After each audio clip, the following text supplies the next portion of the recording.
materinya sedikit, mungkin sekitar 1 jam ya, atau setengah jam lah, 40 menitan. Yang lain sudah ini ya, kembali. Sudah, Pak. Oke, Mbak Melinda.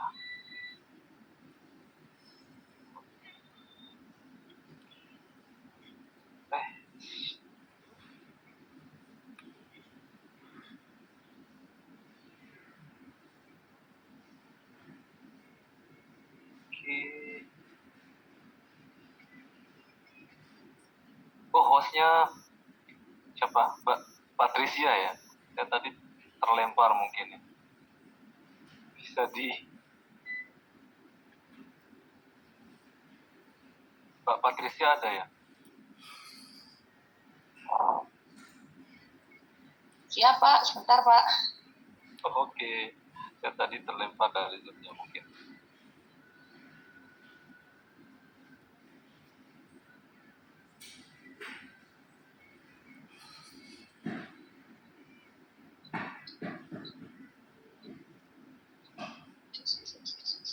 Jadi, sebentar.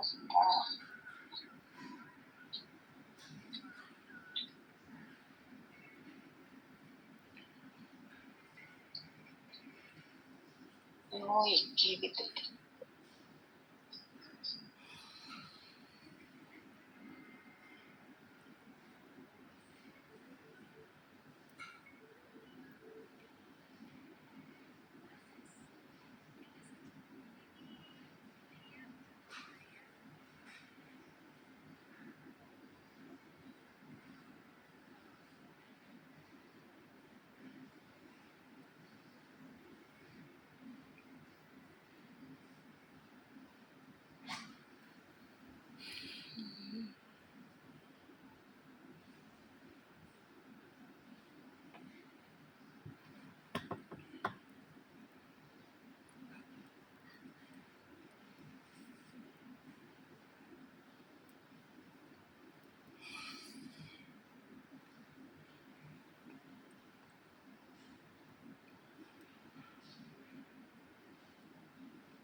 Maaf Pak, sepertinya masih termute.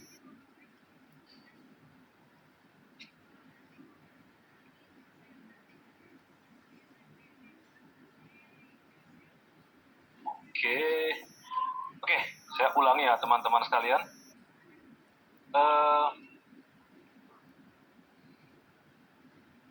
Jadi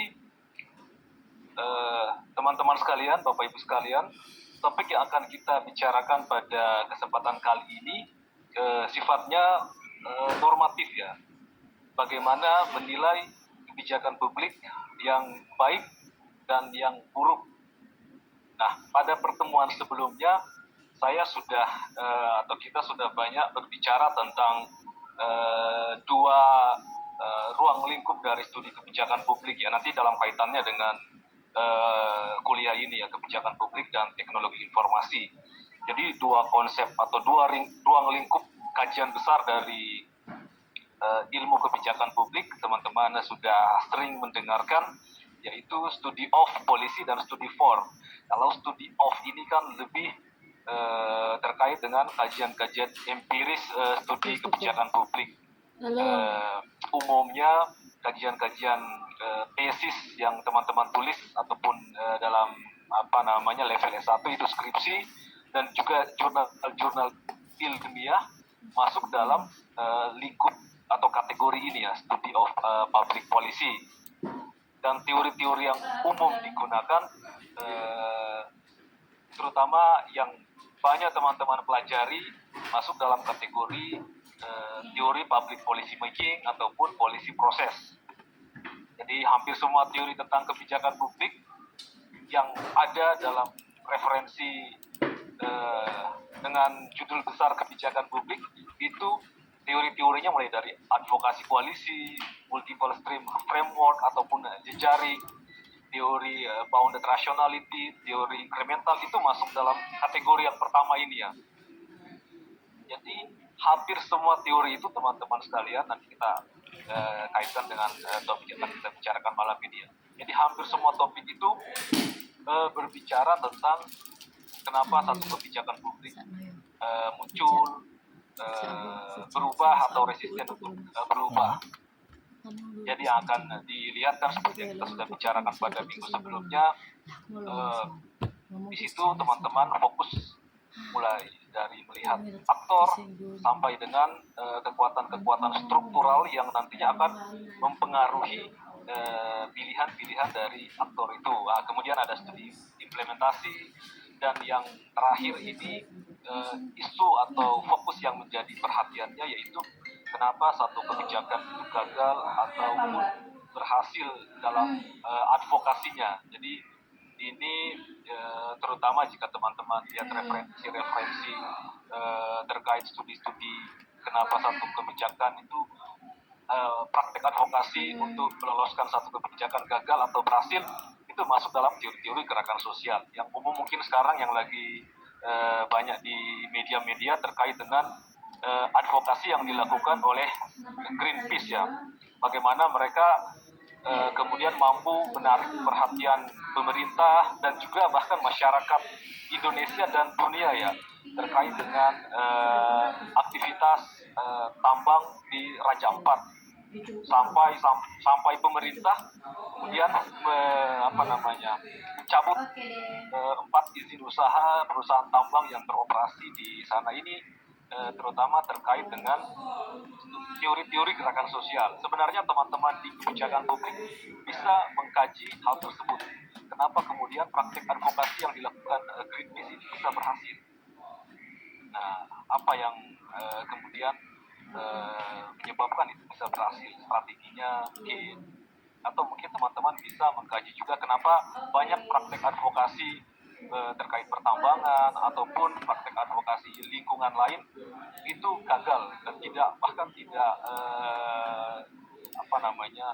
tidak diberi perhatian oleh pembuat kebijakan. Nah ini yang terkait dengan yang studi empiris ya. Jadi ketika teman-teman berbicara tentang mata kuliah ini misalnya kebijakan publik dan teknologi informasi.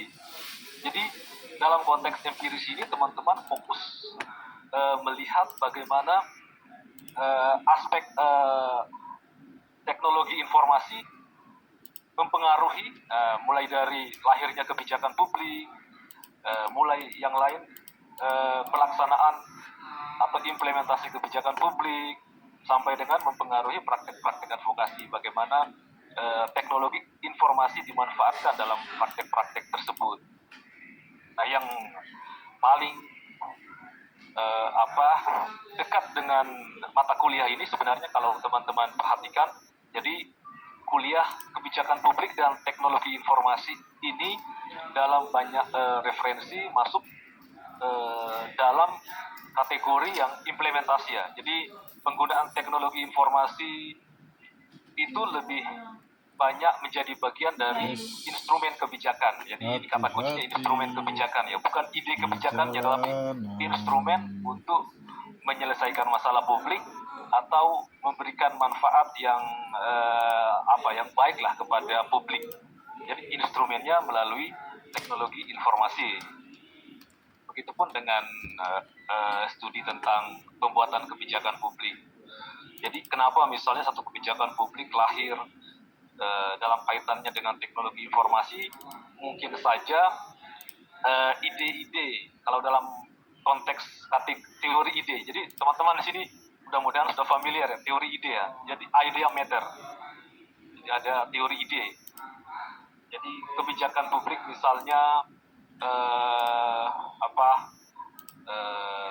larangan atau bagaimana perusahaan-perusahaan tambang harus memperhatikan aspek lingkungan dalam melakukan aktivitas atau operasinya, itu idenya kan dari level internasional ya. Kemudian ide itu mempengaruhi kebijakan publik yang ada di Indonesia. Nah itu termasuk teori ide.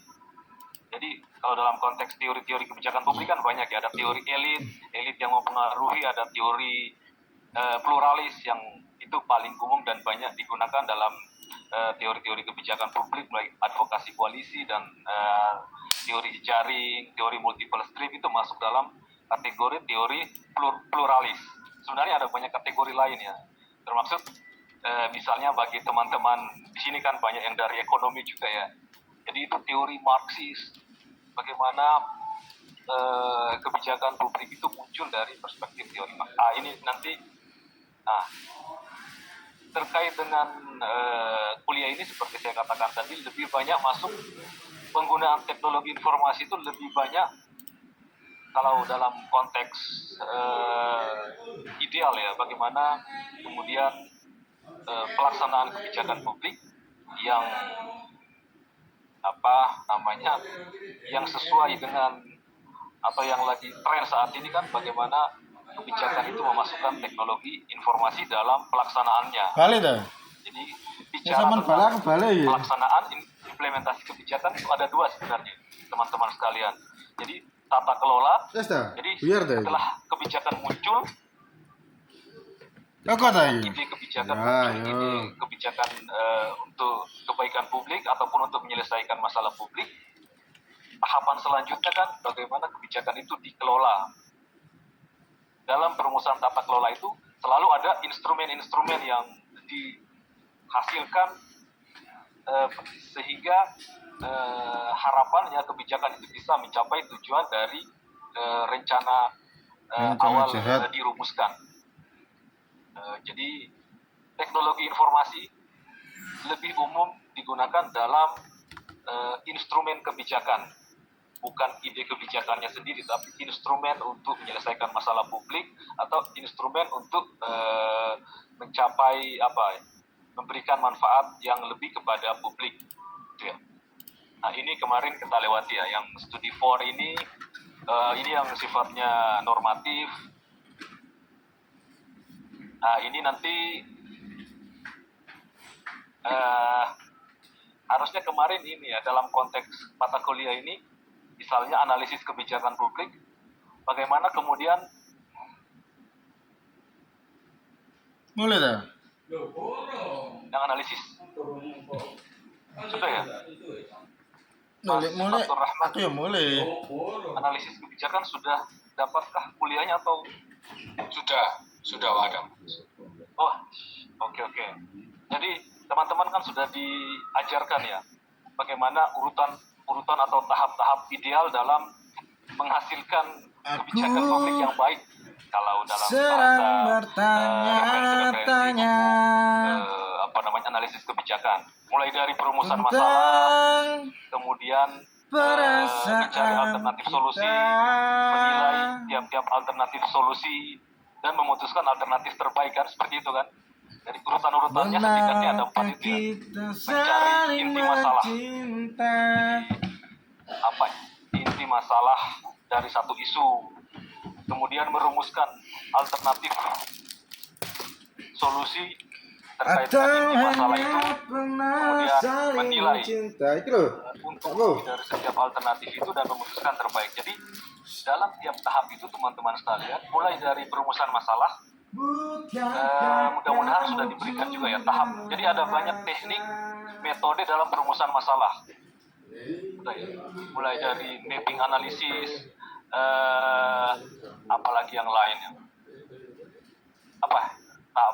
Teknik-teknik mapping analisis, apa kira-kira yang lain itu di buku Liam dan ada teman-teman sudah dikasih buku Liam dan Admin setting.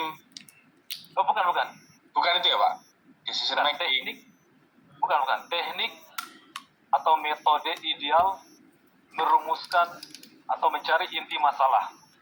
Kalau dalam bahasa kedokteran kan mendiagnosis inti masalahnya apa. Jadi ada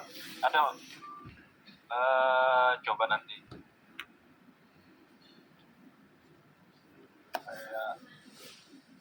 itu belum, coba saya tampilkan sedikit.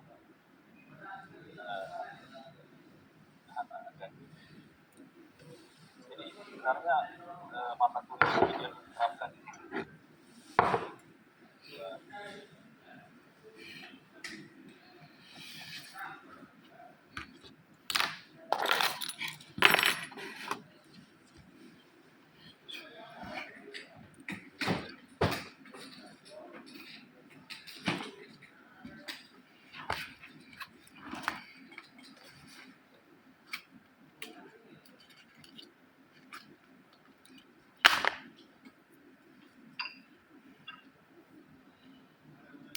Oh, yang problem structuring itu ya, Pak ya?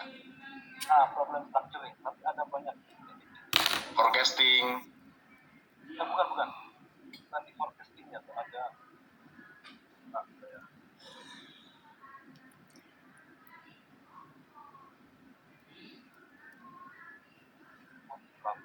Structuring policy problem itu ada.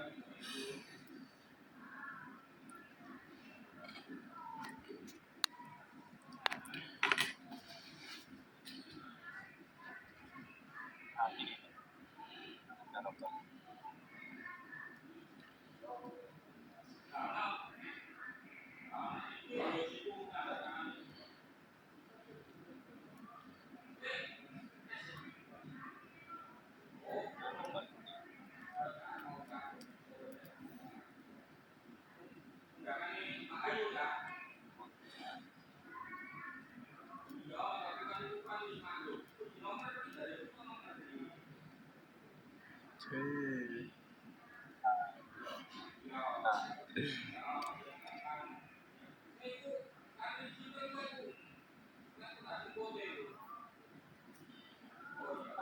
Kemarin sudah diberikan ya dalam analisis kebijakan. Yang ini sudah atau belum?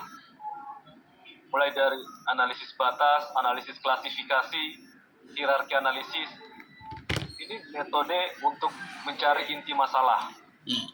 Jadi ya, meskipun ini seluruh teknik atau metode ini punya banyak kekurangan sih.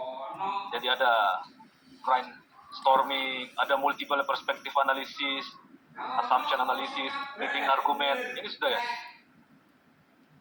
Jadi ini nanti saya share ya buku William Dunn yang lumayan baru ini. Jadi bagaimana mencari inti masalah atau mendiagnosis inti masalah dari satu isu publik. Semua teknik atau metode ini kan punya banyak kekurangan ya teman-teman sekalian. Intinya semua itu harus didasarkan pada riset. Tetapi yang paling penting dalam konteks mata kuliah ini, jadi dalam setiap metode-metode ini, teman-teman bisa memanfaatkan teknologi informasi yang ada. Analisis batas, teman-teman bisa menggunakan ini untuk mencari, ini contohnya asumsi analisis ya. Asumsi analisis itu teman-teman bisa mencari data-data terkait dengan satu isu, kemudian teman-teman membuat asumsi dari apa kemudian inti masalah dari isu itu. Atau argumen mapping. Nah, argumen mapping ini yang cukup mudah ya. Jadi teman-teman bisa mencari argumen-argumen yang mendukung maupun menolak terkait dengan satu isu, ataupun argumen-argumen yang mengatakan pentingnya isu ini atau inti masalah dari isu ini, dan teman-teman memetakan argumennya seperti ini. Teman-teman menggunakan teknologi ini ya, apa intinya mata kuliah ini idealnya diterapkan di sini ya, bagaimana mencari inti masalah dengan menggunakan teknologi informasi. Brainstorming, bagaimana caranya brainstorming ini bisa dilakukan tidak saja harus ketemu ya, ini kan menghasilkan ide, tujuan, dan strategi. Bagaimana brainstorming dilakukan secara online misalnya, tidak hanya menghadirkan aktor-aktor yang misalnya ada di Indonesia, tetapi juga mendengarkan pandangan orang luar terkait dengan bagaimana mencarikan solusi atas satu masalah atau multiple perspektif analisis. Nah, ini semua menggunakan, kalau sebelumnya ini kan harus bertemu langsung ya, menghadirkan pembicara ataupun melakukan diskusi dengan stakeholder terkait, tetapi di era sekarang teman-teman bisa melakukannya secara online, bahkan data-data yang ada di internet itu bisa menjadi dasar untuk merumuskan apa inti dari satu permasalahan. Seperti itu ya, seperti ini. Nah, jadi bukan saja ini ya, kalau dalam konteks analisis kebijakan, mulai dari merumuskan masalah, merumuskan alternatif solusi. Jadi itu juga, merumuskan alternatif solusi juga itu ada banyak teknik-teknik yang dapat teman-teman gunakan untuk merumuskan alternatif solusi. Dan yang lebih penting dari tahap analisis kebijakan publik kan, menilai kelayakan atau visibilitas dari setiap alternatif solusi. Jadi ada banyak teknik menilai, salah satunya misalnya cost benefit analisis untung rugi. Itu kan menggunakan ya orang-orang, teman-teman yang dari ekonomi lebih paham lah. Ada analisis untung rugi, ada analisis apa lagi, cost efektif. Nah, itu harapannya sebenarnya setelah mengikuti mata kuliah ini teman-teman bisa menerapkan teknik-teknik itu ya dalam melakukan analisis, mulai dari analisis pencarian inti masalah, perumusan solusi, sampai dengan merumuskan untung rugi dari tiap alternatif dan memutuskan alternatif terbaik. Nah, itu semua bisa dilakukan tanpa harus kalau dalam konteks ini problem structuring atau mencari inti masalah, itu bisa dilakukan tanpa harus ketemu dengan para stakeholder terkait. Tetapi itu kekurangan utama dari metode ini atau berbagai metode ini ya. Pencarian inti masalah itu harus memang didasarkan pada riset lapangan yang mendalam, sehingga teman-teman bisa menghasilkan inti masalah seperti apa. Nah, saya kasih contoh kemarin mungkin mirip ini ya, dokter. Jadi dokter itu dalam mendiagnosis satu penyakit yang diderita seseorang misalnya, riset pertama yang dilakukan kan dengan melakukan atau mendengarkan keluhan dari si pasien. Ketika si dokter kemudian mengasumsikan kemungkinan si pasien ini menderita penyakit ini, kemudian memberikan satu resep obat tertentu. Nah, setelah obat itu digunakan selama beberapa minggu misalnya, tapi penyakitnya belum hilang, maka si dokter tadi melakukan riset lanjutan. Misalnya cek darah ataupun cek apa. Setelah diberi obat ternyata masih kurang juga, riset lagi lebih lanjut. Nah, begitu juga sebenarnya logika dari pencarian inti masalah. Semua didasarkan pada riset. Nah, metode-metode ini bisa menjadi awal dari merumuskan inti masalah. Meskipun nanti hasil yang ditemukan dari ketika teman-teman menggunakan berbagai metode ini belum tentu itu merupakan inti masalahnya. Jadi teman-teman harus melakukan riset lanjutan untuk kemudian menemukan apa inti masalah yang ada ya. Nah, ini kita malah lari ke sini nih. Tapi intinya teman-teman paham ya. Oke. Karena tadi berbicara soal analisis kebijakan. Nah, begitu juga sebenarnya dengan evaluasi kebijakan. Jadi bagaimana sih evaluasi kebijakan menggunakan teknologi informasi, menggunakan teknologi yang ada. Jadi evaluasi kebijakannya ya kalau evaluasi teman-teman di sini sudah familiar mungkin, terutama yang ada yang pegawai di sini ya sudah biasa melakukan praktik evaluasi. Jadi evaluasi itu kan ada tujuan dan kriteria keberhasilan. Nah, kriteria keberhasilan ini yang jarang dirumuskan dalam satu program atau kebijakan. Karena evaluasi itu kan mengevaluasi menilai apakah capaian di lapangan sudah sesuai dengan kriteria atau indikator pencapaian tujuan atau tidak. Jadi bukan dengan tujuan, tetapi indikator. Tetapi faktanya banyak program yang dilahirkan pemerintah ataupun kebijakan yang ada itu tidak menuliskan secara spesifik indikator pencapaian tujuan dari satu program, sehingga ketika dievaluasi umumnya kan itu yang evaluasi yang dilakukan oleh lembaga-lembaga di luar pemerintah cenderung mengkritik capaian dari satu program pemerintah, karena memang indikator yang digunakan oleh lembaga-lembaga di luar pemerintah itu bukan indikator yang sama dengan yang dipakai oleh pemerintah untuk menilai keberhasilan dari program itu. Makanya selalu tidak sejalan seperti itu ya. Pemerintah mengatakan ini berhasil dengan indikator ini, capaian tujuan seperti ini, tapi para lembaga-lembaga di luar pemerintah itu merumuskan indikator lain dari tujuan besar yang dituliskan dalam program itu, kemudian indikator-indikatornya dirumuskan sendiri. Nah, itu yang sering terjadi kan. Nah, dalam konteks evaluasi ini ada banyak teknik-teknik seperti juga menilai kelayakan dari satu kebijakan ya. Alternatif kebijakan itu ada cost benefit, cost efektif, analisis statistik juga itu idealnya digunakan dalam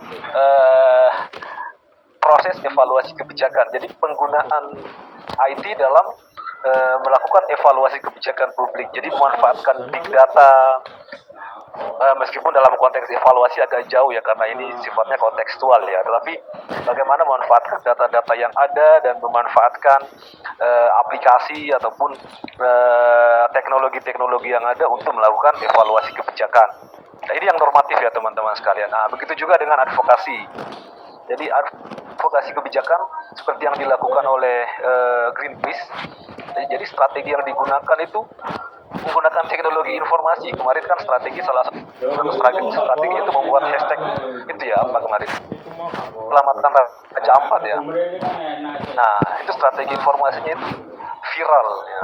Jadi strategi advokasi yang dilakukan Greenpeace agar mendapat perhatian dari pemerintah, mereka bagaimana membuat isu itu viral di masyarakat, bahkan bukan cuma di Indonesia, viral di global juga ya. Jadi itu pemanfaatan teknologi informasi dalam semua tahap dalam studi kebijakan. Ini kalau dalam konteks yang ini, studi 4 ini bagaimana analisis kebijakan menggunakan teknologi informasi, evaluasi kebijakan pun seperti itu, dan advokasi kebijakan. Jadi bagaimana melakukan advokasi yang tepat. Nah, misalnya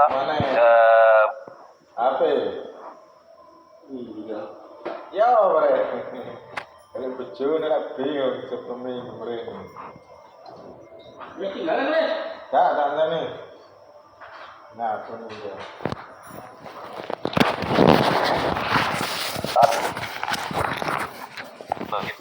Nah, itu ya dalam konteks dua ini ya, studi of, studi for.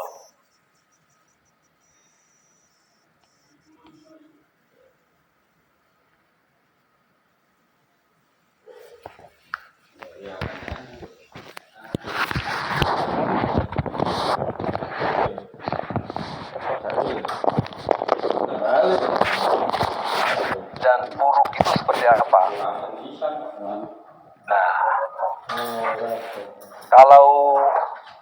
Nah, menurut teman-teman di sini kebijakan yang baik dalam konteks ide ya, itu kira-kira apa kebijakan yang baik? Siapa yang mau beri pandangannya? Kira-kira kebijakan yang baik itu yang seperti apa? Ada yang, ini pertanyaannya gampang sebenarnya.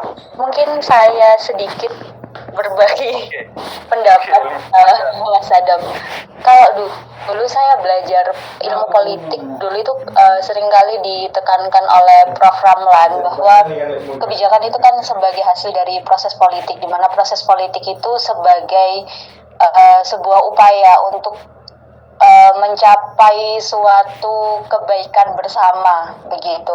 Jadi kalau saya memandang bagaimana sih kebijakan publik yang baik itu, jadi kalau berdasarkan based on ide atau value-nya, saya kira kebijakan publik itu harus mencerminkan nilai-nilai etis seperti justice atau keadilan, kemudian common good, dan juga khususnya atas penghormatan terhadap martabat manusia. Begitu sih Mas Adam. Kalau ditarik lebih jauh lagi, mungkin dari pandangan-pandangan filsuf dulu, mungkin kalau dari filsuf klasik seperti Aristoteles itu kayak tujuan politik dan kebijakan itu mencapai apa ya namanya dulu, kalau nggak salah eudaimonia atau kehidupan yang baik, mungkin lebih ke kebaikan bersama gitu Mas Adam. Kebaikan bersama. Pertanyaan selanjutnya, kebaikan bersama itu seperti apa, Elis? Ini kan contohnya ini, saya kasih contoh tambang lagi ya, tambang Raja Ampat ataupun tambang-tambang lain yang banyak dieksplorasi di Indonesia ya. Jadi hampir semua izin tambang atau pembukaan tambang di banyak lokasi di Indonesia, di Kalimantan, di Papua, itu sebenarnya didasarkan pada argumen kebaikan bersama. Jadi untuk kepentingan banyak orang, jadi tambang itu memberikan nilai ekonomi kepada pemerintah pusat, pemerintah provinsi, kabupaten kota, membuka lapangan kerja yang sangat besar. Tetapi itu nanti akan mengorbankan sedikit orang. Jadi ada di situ masyarakat adat mungkin, bahkan ya kalau di dalam konteks Kalimantan kemarin banyak orang hutan itu dibunuh, atau hewan-hewan yang ada di situ semua dianggap tidak lebih tidak manfaatnya itu lebih banyak diperoleh dengan membuka lahan tambang di sana, dengan mengorbankan masyarakat adat, mengorbankan hewan-hewan yang ada di sana, orang hutan di Papua yang ada di Raja Ampat itu mengorbankan lingkungan misalnya. Nah, tapi argumennya itu kebaikan bersama. Jadi menurut Mbak Elis gimana? Apa yang dimaksud dengan apa tadi? Kebaikan bersama itu apa? Iya, memang untuk memang konsep kebaikan bersama atau common goods dalam pembelajaran ilmu politik atau ilmu sosial kebijakan itu memang agak sulit sulit didefinisikan secara praktis ya, karena memang kalau ngomongin kebijakan kan kita nggak bisa menyenangkan semua pihak gitu ya. Tapi kalau menurut saya kebijakan yang baik itu kemudian base-nya itu, kalau dari pandangan saya Mas Adam, mungkin nanti ada salah saya mohon maaf. Kalau dari saya itu meyakini pemikiran yang mungkin paling ideal untuk kebijakan itu merujuk ke teori keadilannya John Rawls yang justice as fairness, kemudian jaminannya itu jaminan equal basic liberties yang menguntungkannya itu menguntungkan semua kelompok, terutama juga mengakomodasi bagaimana kepentingan dari kelompok paling lemah. Jadinya kayak common goods-nya atau kebaikan bersamanya itu lebih ke kebijakan yang ada menghadirkan keadilan distributif dan juga prosedural sebagai pertimbangan utamanya gitu Mas. Tapi memang abstrak banget sih Mas Adam. Maaf kalau ada salahnya. Sampai ke John Rawls dan apa tadi? Oke, ada yang lain yang mau komentar mungkin? Ini Mbak Elis ini cukup menguasai ternyata. Filsafat politik sampai John Rawls. Ada yang lain yang mau komentar? Sampai justice as fairness. Tapi kan nggak kepikiran ya ketika teman-teman masuk di kebijakan publik, konsep-konsep itu tidak kepikiran nanti akan bisa digunakan. Ternyata pertanyaan utama kebijakan publik ideal itu ya dasarnya yang tadi itu ya, salah satunya John Rawls tadi, justice.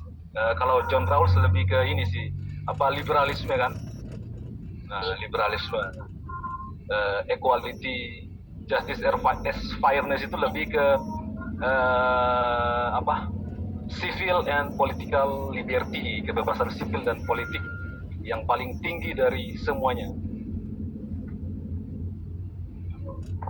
Oke, ada yang lain yang mau komentar bagaimana atau kebijakan yang baik dari segi ide? Mungkin kalau dari segi implementasi kan kebijakan yang mencapai tujuannya, kebijakan yang apa misalnya bisa terimplementasi dengan baik. Nah itu kalau dari segi tahap implementasi. Tapi kalau dari segi ide apa kira-kira kebijakan yang baik itu? Ada yang mungkin yang mau tambahkan lagi kira-kira apa? Pertanyaannya gampang semua. Yang sederhana. Ada Mas Fatur Rahman mungkin dari perspektifnya gimana ini Mas Fatur?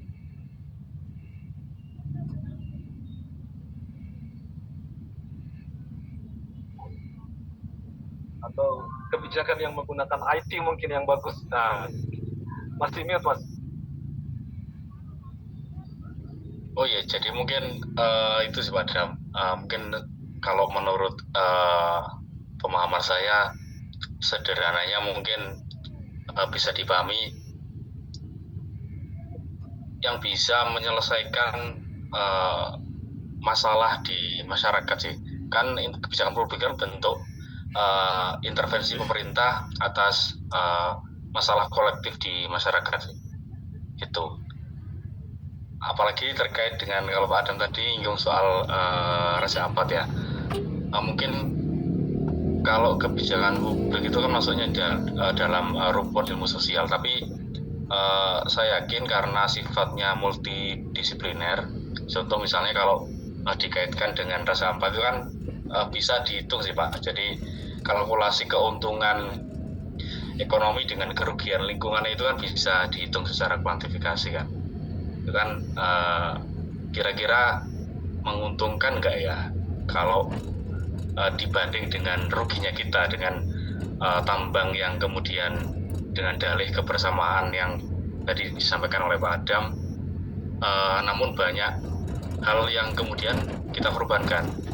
Itu kan kalau di KLHK itu setahu saya itu ada instrumen yang bisa menghitung, contoh misalnya di hutan itu ada pohon A misalnya itu dapat menyerap karbon berapa kubik gitu ya. Itu kan ada instrumennya untuk ukur itu. Kalau salah satu memang sulit ya. Kalau yang pernah saya tahu Pak SBY itu juga pernah bilang ngambil kebijakan itu memang sulit, tapi kita harus memilih gitu. Kalau kata Pak SBY gitu sih Pak Adam.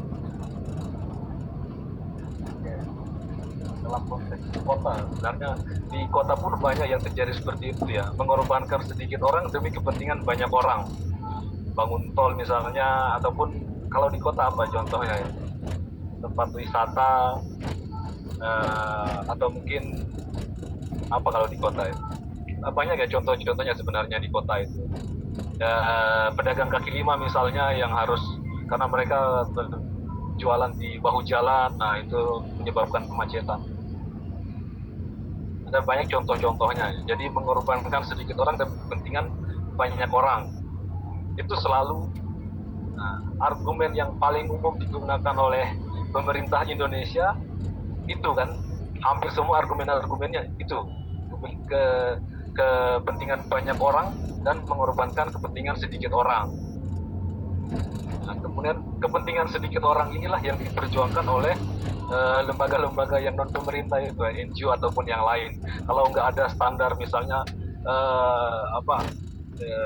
ini merusak lingkungan, ataupun ada mereka pegiat masyarakat adat ataupun pegiat apa itu, sebenarnya akan dibabat semuanya demi kepentingan di era Soeharto kan seperti itu semua, demi kepentingan banyak orang, keuntungan ekonomi yang lebih tinggi, semua kepentingan sedikit orang itu bisa dengan gampang dikorbankan seperti itu.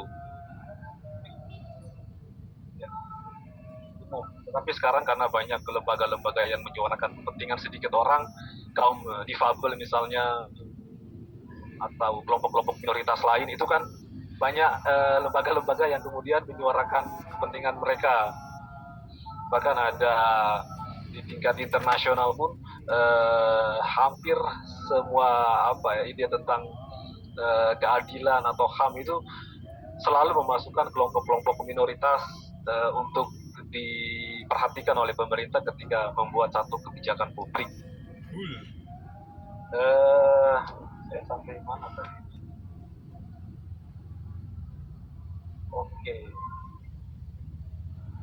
lompat saja ya. Ini kalau dalam konteks akademis ini berbicara tentang studi filsafat kebijakan publik.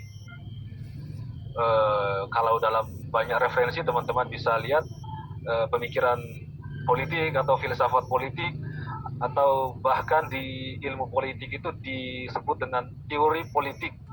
Nah, teori-teori politik itu bicara tentang teori keadilan tadi, theory of justice.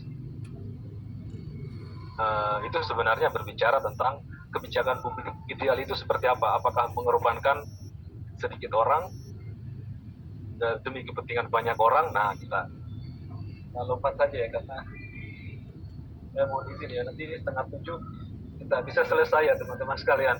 Mudah-mudahan tadi teman-teman bisa nangkap ya yang ini tadi. Yang pertama bahwa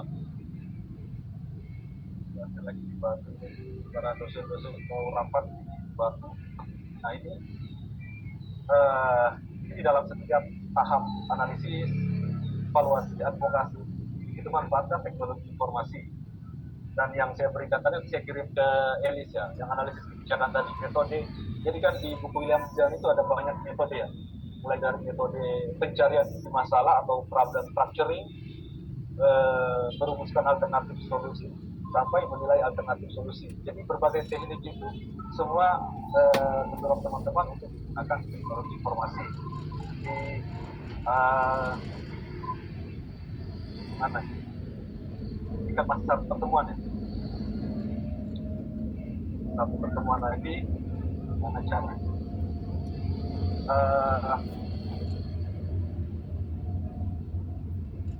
Nantilah. Mungkin akan ada praktek atau seperti apa biar kita bisa lihat ya apa ya penggunaan teknologi informasi dalam analisis kebijakan. Kalau dalam kebijakan kan ini ya empirisnya seperti apa, jadi teknologi informasi praktek kebijakan publik di lapangan, mulai dari perumusannya bahkan proses deliberasinya dilakukan secara lain misalnya, ataupun pelaksanaannya itu lebih banyak menggunakan teknologi informasi yang ada. Pak sampai ini ya. Oke, kalau filsafat kebijakan publik berbicara tentang ini sebenarnya bisa sifatnya normatif, bisa sifatnya empiris. Ketika teman-teman berbicara filsafat kebijakan publik dalam konteks normatif, misalnya teman-teman ingin menulis satu tesis dengan menggunakan misalnya tadi Elis mau menggunakan teori keadilan atau justice as fairness atau liberalisme dari John Rawls, itu bisa sebenarnya. Jadi bagaimana kebijakan tertentu itu dipandang dari perspektif tadi, perspektif keadilannya John Rawls, itu bisa. Bagaimana aspek-aspek dari teori John Rawls itu disesuaikan dengan apa yang terjadi di lapangan, mulai dari ide kebijakannya sampai pelaksanaan kebijakannya. Nah, itu bisa dilakukan. Jadi kalau teman-teman biasa atau familiar referensi ataupun sekolah-sekolah filsafat di antara ataupun punya filsafat lain, itu mereka tesisnya ataupun disertasi yang ditulis itu menyangkut pertanyaan apakah kebijakan ini baik atau buruk dipandang dari perspektif siapa, misalnya Jürgen Habermas, liberalisme, atau dipandang dari perspektif libertarianisme dari Nozick ataupun Hayek. Itu bisa ya, oke, ya.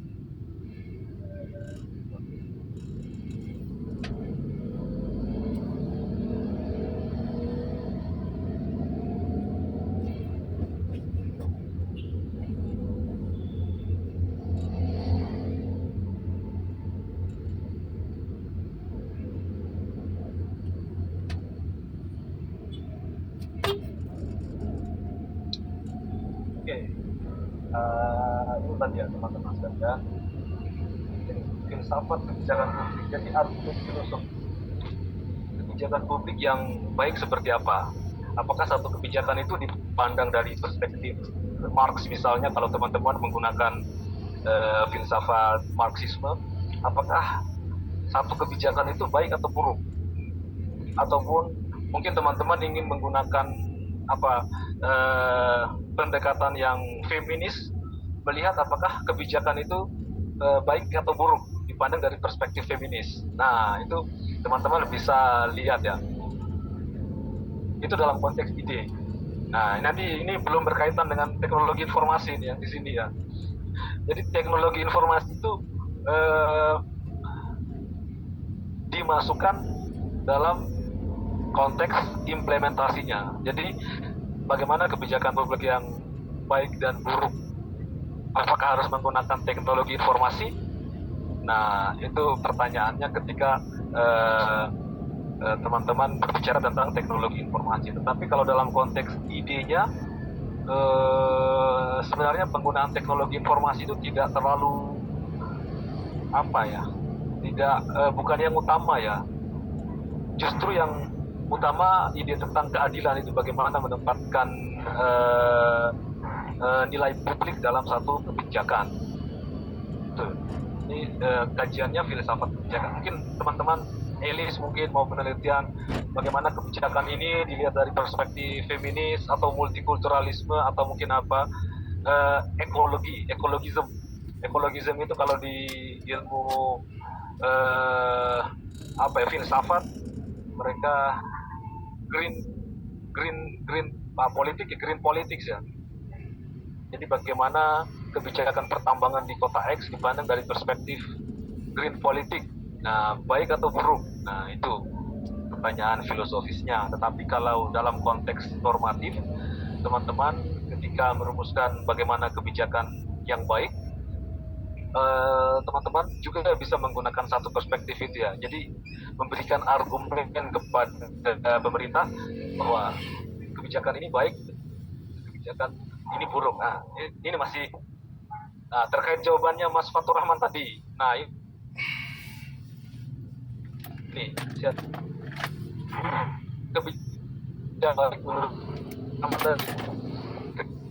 kita masalah publik untuk menyelesaikan masalah ya. Jadi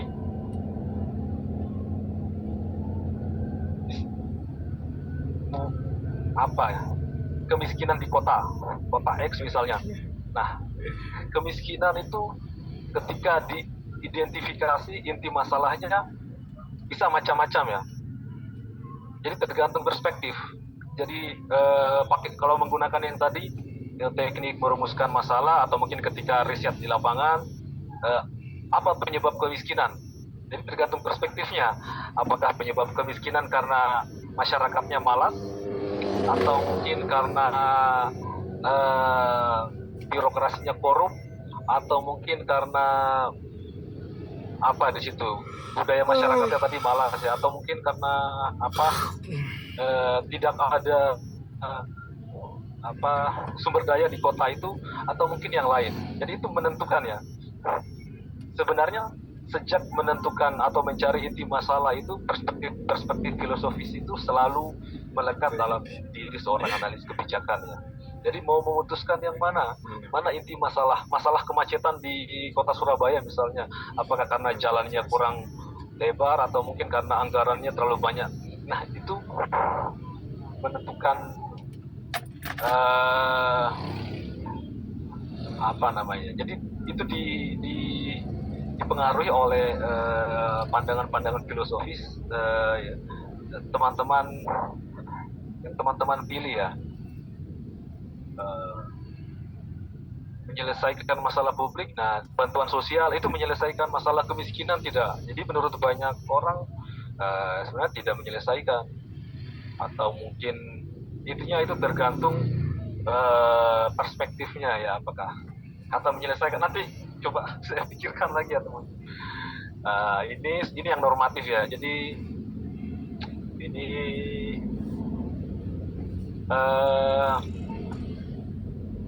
saya kasih referensi ya, teman-teman bisa baca lebih lanjut. Saya kasih buku-buku yang populer aja ya. Ini dalam konteks yang empiris ya. Yang pertama tadi study of. Nanti saya kirim saja PPT.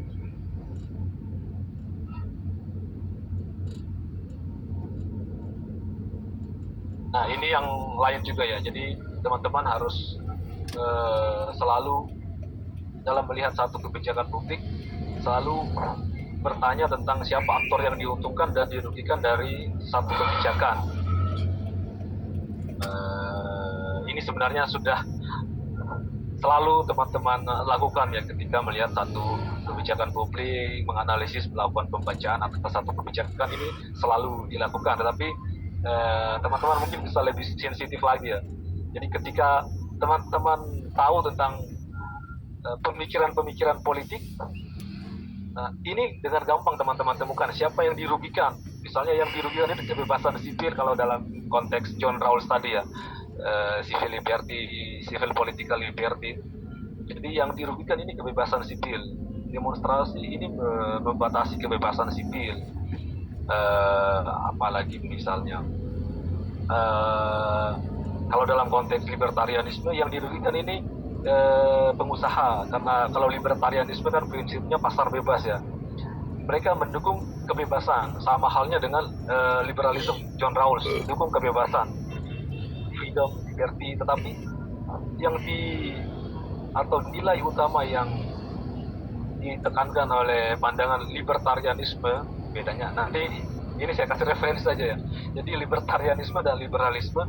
Jadi kalau liberalisme menekankan kebebasan sipil dan politik, libertarianisme itu menekankan kebebasan pasar. Jadi pasar bebas. Kalau mereka mendukung pasar bebas, itu kemudian yang mendorong lahirnya ide-ide neoliberalisme, atau sebelum neoliberalisme kan ada liberalisme dari Adam Smith, kemudian itu metamorfosis jadi ide neoliberalisme itu didukung oleh ide-ide pasar bebas tadi ya. Yang dirugikan pengusaha menurut perspektif ini. Nah, ini lebih gampang teman-teman temukan aktor yang diuntungkan dan dirugikan ketika tahu filsafat politik atau filsafat kebijakan publik dari satu kebijakan. Jadi dua hal yang ini sama yang ini ya. Dua hal ini ya. Yang dirugikan dan diuntungkan dari satu kebijakan, selain filsafat politik yang ini ya, selalu fokus pada kekuatan apa yang mempengaruhi kebijakan publik. Jadi ini ada banyak ya, apakah ide ini dalam konteks kebijakan-kebijakan yang beri manfaat kepada publik ya, misalnya inovasi apa misalnya, ataupun kebijakan yang memberikan ruang kepada yang teman-teman difabel, misalnya di ruang kerja, di tempat kerja, kuota perempuan di parlemen misalnya. Nah, ini yang ide-ide yang lain misalnya kekuatan atau siapa yang mempengaruhi kebijakan, ada elit politik, ada tergantung perspektif yang teman-teman lihat ya. Jadi ketika teman-teman sensitif pada aspek-aspek ini, teman-teman dengan gampang melihat ini siapa yang diuntungkan, siapa yang dirugikan.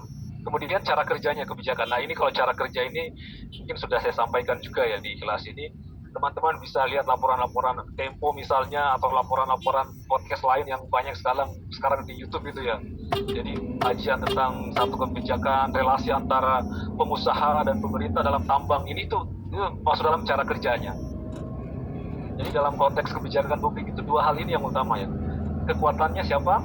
Kita dalam konteks yang pertama ini teman-teman diminta untuk bahasa kasarnya mungkin menuduh kira-kira dalang dari kebijakan ini siapa. Misalnya teman-teman dari hasil riset ataupun dari metode perumusan masalah tadi, oh dalangnya ini oligarki atau dalangnya militer. Nah, teman-teman, seperti halnya banyak dilakukan reporter-reporter dari yang sekarang banyak ditonton itu kan Tempo ya. Jadi kemudian melihat bagaimana relasi antara apa yang dituduhkan tadi, misalnya militer atau kekuatan oligarki, dengan kebijakan ini. Oh, mencari cara kerjanya seperti apa kebijakan ini, mencari hubungannya sampai menemukan hubungan bagaimana kebijakan itu dipengaruhi oleh kapitalis, oligarki ataupun kekuatan militer. Nah, setelah tahu ini teman-teman dengan mudah menentukan siapa yang diuntungkan dan dirugikan ini ya. Oke. Ini, nah yang paling umum sebenarnya tidak disarankan, justru ini banyak dikritik. Yang pertama ini ya, banyak, jadi hampir semua pemikiran-pemikiran filsafat kebijakan publik atau filsafat politik atau pemikiran filsafat ini hampir semua mengkritik yang pertama ini ya, intuisi. Jadi penilaian berdasarkan intuisi, yang baik dan benar berdasarkan pada intuisi. Nah, intuisi itu selalu cenderung dipengaruhi oleh kepentingan pribadi atau nilai-nilai di mana tempat para penilainya berada atau lingkungannya berada, itu cenderung dipengaruhi oleh itu ya, kalau masalah intuisi. Nah, kalau utilitarianisme yang tadi yang banyak dibahas itu the great happiness for the, jadi kebijakan yang baik itu ketika memberikan keuntungan yang besar pada banyak orang meskipun itu merugikan sedikit orang. Itu utilitarianisme dari Jeremy Bentham. Kalau John Rawls tadi sudah dikatakan Mbak Elis tadi, itu lebih ke kebebasan sipil dan politik, justice as fairness, setara di depan salah satunya setara di depan hukum ya, liberalisme. Jadi kebijakan yang baik itu tidak mengganggu hak sipil dan politik masyarakat. Kebebasan atau kebijakan yang baik itu kalau dalam konteks perumusannya dilakukan dengan melibatkan masyarakat dalam perumusannya. Jadi ide-ide tentang demokrasi, tentang kebijakan deliberatif, jadi proses deliberasi dalam menghasilkan satu kebijakan itu, ini datangnya dari prinsip liberalisme John Rawls. Jadi John Rawls, Jürgen Habermas itu banyak mempengaruhi ide-ide tentang kebijakan deliberatif. Jadi kebijakan itu harus melibatkan masyarakat dalam perumusannya. Kalau tidak melibatkan, itu melanggar hak sipil dan politik masyarakat. Apalagi masyarakat yang terdampak langsung dari kebijakan itu, mereka harus dilibatkan ya kalau dalam konteks liberalisme. Nah, ini libertarian, ini memang lebih ke ini sih. Tapi dasarnya ketika teman-teman berbicara apa kebijakan yang baik dan buruk dalam konteks ini, ya dasarnya pemikiran-pemikiran ini ya teman-teman sekalian. Bukan efisiensi, efektivitas. Ketika kebijakan efisien, efektif, nah memang banyak kebijakan efisien, efektif, tapi dampaknya itu menguntungkan kelompok-kelompok tertentu saja. Memang efisien dalam pelaksanaannya, efektif dalam pelaksanaannya ketika dievaluasi tujuan dan indikator tujuan tercapai dalam pelaksanaannya, tetapi apakah itu memberikan manfaat dapat? Bukan pertanyaan kebijakan yang baik atau buruk, itu pertanyaannya kebijakan efisien atau tidak pertanyaannya. Kalau pertanyaan kebijakan baik dan buruk, dasarnya ini ya teman-teman sekalian. Oke. Nah ini libertarianisme ini pasar bebas, Marxis. Kalau Marxis ini kan lebih banyak ya seperti yang dikatakan Elis tadi ya. Jadi mendukung kelompok minoritas, kesetaraan. Intinya kalau Marxis kan kesetaraan dalam kekayaan. Jadi tidak terjadi ketimpangan kekayaan, terutama kalau dalam kritik Marxis itu kan antara kapitalis dan bourgeois dan proletar. Nah, itu komunitarianisme, feminisme ini intinya kebijakan yang baik ketika kalau dalam proses perumusannya perempuan ikut terlibat dalam proses perumusannya. Kebijakan yang baik kalau dalam konteks isinya itu tidak bias gender atau tidak merugikan kaum perempuan. Kalau kebijakan dalam perspektif ekologisme atau green politik, kebijakan yang baik itu ketika memperhatikan aspek lingkungan. Jadi kebijakan di kota pun teman-teman sekalian, kalau dalam perspektif ekologisme, mereka selalu memperhatikan aspek lingkungan ya. Jadi jalan raya misalnya itu bagaimana aspek lingkungan dari misalnya kebijakan tentang pembangunan tol atau pembangunan apa, itu selalu pembangunan taman di kota atau pembukaan jalan di satu tempat misalnya itu kalau dalam perspektif ekologisme penting untuk memperhatikan aspek-aspek ekologi. Oke, itu ya teman-teman sekalian. Oke, ini saya harus potong kan ada kuliah lagi soalnya setelah ini, sorry ya. Ini ya nanti saya kasih referensi ini ya teman-teman. Jadi pertanyaan-pertanyaan ini nanti saya kirim ya. Apa kebijakan Kalau ini kan utilitarianisme, apa kebijakan. Sebenarnya tadi ada yang itu ya, yang terkait teknologi informasi ya. Jadi itu di pelaksanaan kebijakan. Nah ini saya, kalau yang empirisnya ini ya, kalau buku Prof. Tandio ini mungkin untuk menempatkan teman-teman bagaimana sih, atau menempatkan posisi nilai dari teman-teman sekalian ya.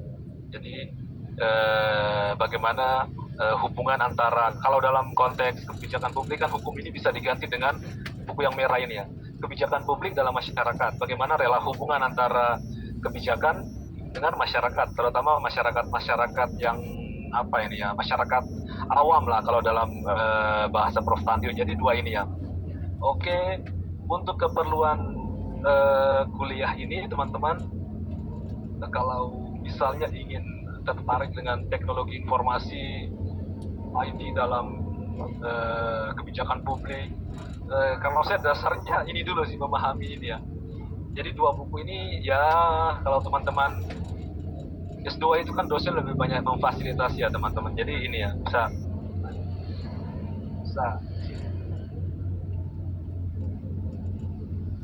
ini yang satu, memaknai digitalitas. Yang kedua, aku klik maka aku ada. Kalau yang senang sama Marxis mungkin Mbak Elis tadi,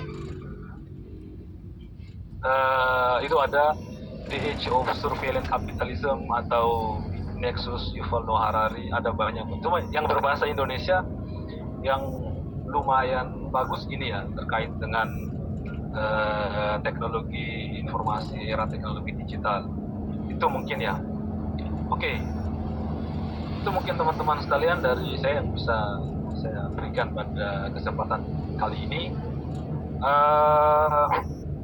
Apa ada yang ingin bertanya ya sebelum kita akhiri? Mungkin sedikit aja ya. Ada yang ingin komentar atau bertanya dulu mungkin? Silakan kalau ada yang ingin bertanya sekalian.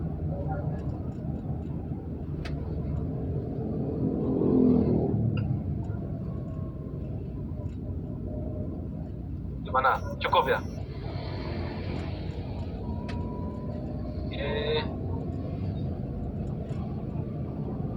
Saya cukup, Pak Adam, sangat Oke. mengingatkan soal teori-teori yang lama. Kasih Pak Adam. Iya, itu. Nah, intinya di situ sih. Kalau bicara tentang kebijakan yang baik, ideal, apa?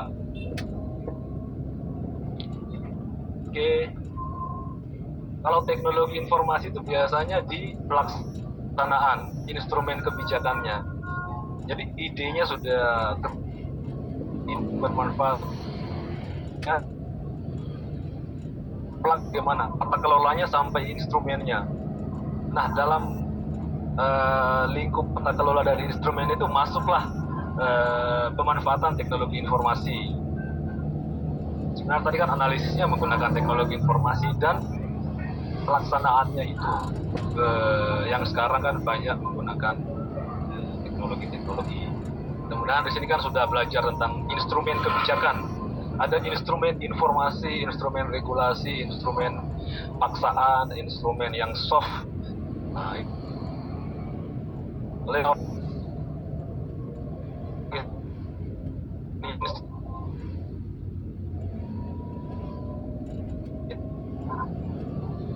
kita ya teman-teman sekalian, saya melarikan diri.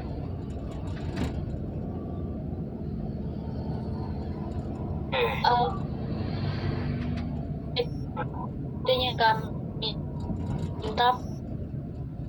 Oke, sekalian saya share sama yang kemarin ya. Iya, gitu. Ini pertanyaan dan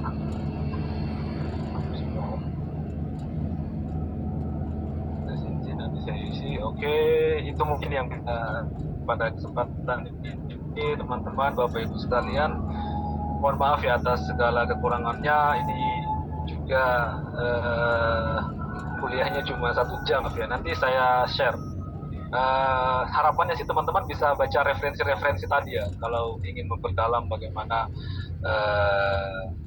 teman-teman melihat era digital dalam kaitannya dengan kebijakan publik yang ada sekarang. Nah, itu bisa membaca beberapa referensi tadi. Oke, teman-teman sekalian, itu mungkin dari saya, lebih dan kurangnya mohon maaf. Selamat libur akhir pekan ya teman-teman sekalian. Assalamualaikum warahmatullahi wabarakatuh. Waalaikumsalam warahmatullahi wabarakatuh. Terima kasih Pak Adam. Oke, terima kasih.